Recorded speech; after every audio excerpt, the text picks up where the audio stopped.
Hi friends, இன்றைக்கி நான் Taylor வேலை பற்றி தான் பேச போகிறேங்க. என்னென்னா வீட்டிலே வேலை செய்கிற லேடிஸ்க்காக நான் இந்த வீடியோ பண்ணியிருக்கேங்க. என்னென்னா வீட்டு வேலையில் சீக்கிரமே முடிச்சுட்டு அப்புறமா தான் எங்கள் வேலையை நாங்கள் பார்க்க வேண்டியதாக இருக்குது. சீக்கிரம் எழுந்திச்சா எங்கள் வீட்டு வேலையை சீக்கிரம் முடிச்சிடலாம். இல்லைன்னா வீட்டு வேலையே மத்தியானத்துக்கு அதே ஆகிடும். அதுக்காக கொஞ்சம் சீக்கிரம் எழுந்திச்சா எங்கள் வேலையை கொஞ்சம் ஆகும். வீட்டிலே இருக்கோம். எப்படி சம்பாதிக்க முடியும்? சம்பாதிக்க முடியாது. ஒருத்தருக்கு வெளியே போகவும் பிடிக்காது. அவங்க எல்லாம் வீட்டுக்குள்ளேயே எவ்வளோ வேலை இருக்குங்க. நல்லா சம்பாதிக்கலாம். எங்களுக்கு தேவையான அளவு நாங்கள் சம்பாதிக்கிற மாரி வேலைங்க இருக்குங்க. நீங்கள் கொஞ்சம் தேடி பார்த்தா உங்களுக்கு கிடைக்கும். பாருங்கள், இந்த டெய்லர் வேலையை கூட அவ்வளோதான். நீங்கள் கொஞ்சம் ஒரு பால்ஸ் போடுற கற்றுக்கிட்டா, அப்புறமா நீங்கள் ஒரு நைட்டியோ சுடிதாரோ ஸ்லீவ் அட்டாச் பண்ணி சைடு பிடிச்சி கொடுத்தா அதில் கூட நீங்கள் சம்பாதிக்கலாம். ஒரு டெய்லர் கடைக்கு நீங்கள் சொல்லி பால்ஸ் போட்டு கொடுக்குறோம், எம்மிங் பண்ணி கொடுக்குறோம், ஏதோ உக்ஸ் பண்ணி கொடுக்குறோம், இந்தமாரி நீங்கள் கேட்டு கூட நீங்கள் வீட்லேயே சம்பாதிக்கலாங்க. இல்லைன்னா குச்சி போடுறதா ஆச்சு, இல்லை மேட் போடுறது, இந்தமாரி எவ்வளோ வேலையை வீட்டுக்குள்ளேயே லேடிஸ்க்காக இருக்குங்க. நீங்கள் தேடி உங்களுக்கு எதில் இன்ட்ரெஸ்ட் இருக்கோ அது செஞ்சுக்கலாம். இல்லை உங்களுக்கு பியூட்டியில் இந்த ஹைப்ரோ பண்ணுறதாட்டும், இந்த ஃபேஸ் பேக்கு, இந்தமாரியும் இருக்குது.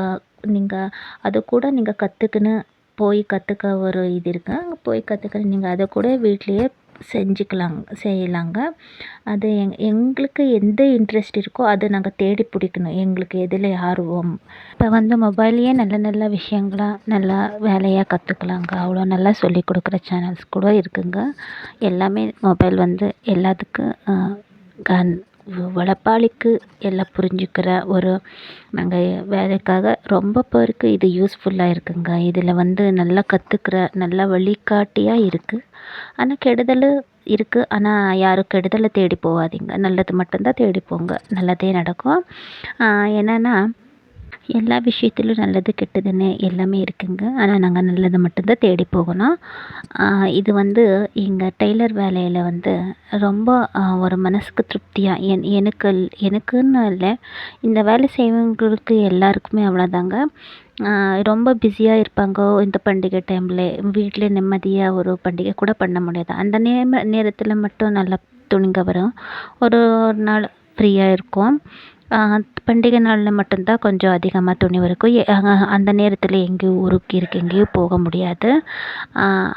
அது இந்த வேலையை இப்படி தானே எல்லாம் சகிச்சுக்கிட்டு நாங்கள் வேலை செய்யணுங்க. அப்போ தான் கஸ்டமர் எங்கள் விட்டு போக மாட்டாங்க. ஒரு வாட்டி வெளியே கொடுத்துட்டா, வேறு பக்கம் கொடுத்துட்டா என்னன்னா அது அவங்களுக்கு அட்ஜஸ்ட் ஆகி அங்கேயே போயிடுவாங்க. அந்த ஒரு காரணத்துக்காக அந்த டைமில் எங்கேயும் போகாமல் வர கஸ்டமர் எப்போவுமே கைவிடக்கூடாது. விட்டால் அப்புறமா மறுபடியும் கிடைக்க மாட்டாங்கோ அப்படின்னு எங்கேயும் போகாமல் பண்டிகை நாளில் வீட்டிலே வேலை செஞ்சுன்னு இருக்குங்க. எல்லாருக்கும் இந்த கஷ்டம் இருக்கும். வீட்டிலேயே இருக்கிற எல்லா லேடிஸுமே அவ்வளோதாங்க. யாராலையும் என்னால் முடியாது அப்படின்னு மட்டும் நினைக்காதீங்க. உங்களுக்கு இன்ட்ரெஸ்ட் இருந்துச்சுன்னா எந்த வேலையும் நீங்கள் ஈஸியாக கற்றுக்கலாங்க. நீங்கள் கற்றுக்கணுன்னு ஒரு மனசு இருந்தாலே போதுங்க. அதுக்கெல்லாம் ஒரு மனசு மட்டும்தாங்க தேவை. யாரும் சும்மா இந்த டைம் வேஸ்ட் பண்ணிக்கின்னு, ஐயோ என்னால் முடியாதுப்பா, நான் அவ்வளோ இது இல்லை, என்னால் அவ்வளோ புரிஞ்சுக்க முடியாது, அந்தமாரி நீங்கள் டீக்ரேட்டாக பண்ணிக்காதீங்க.